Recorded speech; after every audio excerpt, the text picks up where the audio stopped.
كل وعن أول أكثر دعوة لو حتكسر دواتان برامجك لياب كدنيا جهر تيفي حرونتي سمقدشة هذا بدل لياب كله عتكو دعوة دوتان وحكمتنا قندنا دعوة سنة كان سيدا مانا يوحنا صار الدمر كأقوم مسارك بدل الدنيا wadamada ay ku kala nool yihiin hadaba Soomaaliya kaalinta ay ugu jirtaa sidoo kale wadanka kaalinta kood galay waa qayb kamid ah barnaamijka layaabka dunida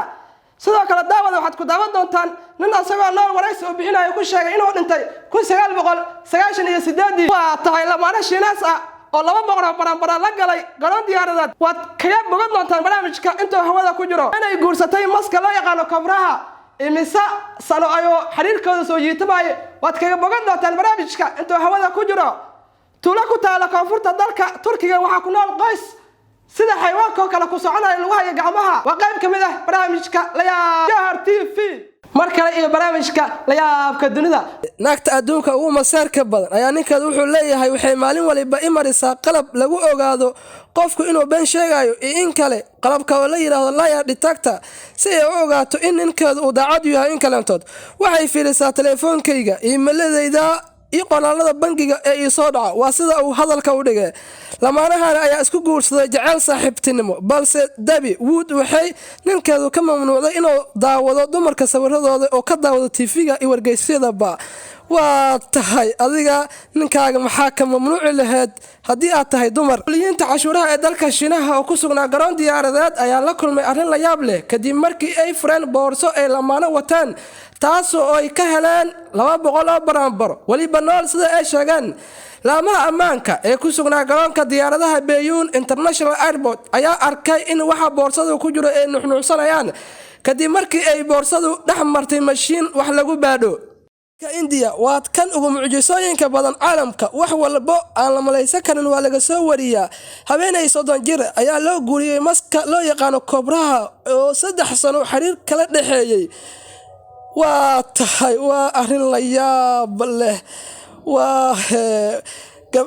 gabdhaha ka soo jeedo ayaa leeyahay dhammaan India intooda badan waxay aaminsan yihiin inuu qofku guursan karo maska oo tuulada oo idil waa dhacda qosol badan waa tahay waxa leeyahay meeshaaniti maska waa la guursan karaa xayawaano badan sixirooyaasha xataa waxay leeyihiin sixirooyaasha tuulada degan ayaa leeyahay ay arrintan soo jeeday in la guursan karo maska waa tahay markana daawada tuula ku taala koonfurta dalka Turkiga ayaa waxa ku nool qoys sida xayawaanka ku socda lagu hayo gacmaha 2005 ayaa quburo cilmi baariyaal ah helaan waxayna sameeyeen baaritaano la xiriira sababta qoyskan ee lagu hayo gacmaha ugu socdaan qoyskan ayaa ka kooban 7 qof ay kamid yihiin labada waalid 3 gabdhood iyo labada wiil oo kuwada nool tuula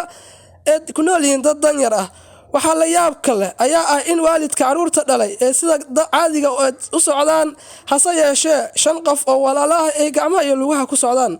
ayadoo sanashihanada qaar ay qabaan in ku dhawaad 5 milyan oo sano ka hor bani aadamku ay ku socon jireen lugaha iyo gacmaha hase yeeshee ay la yaab ku noqotay in malaayiin sano kadib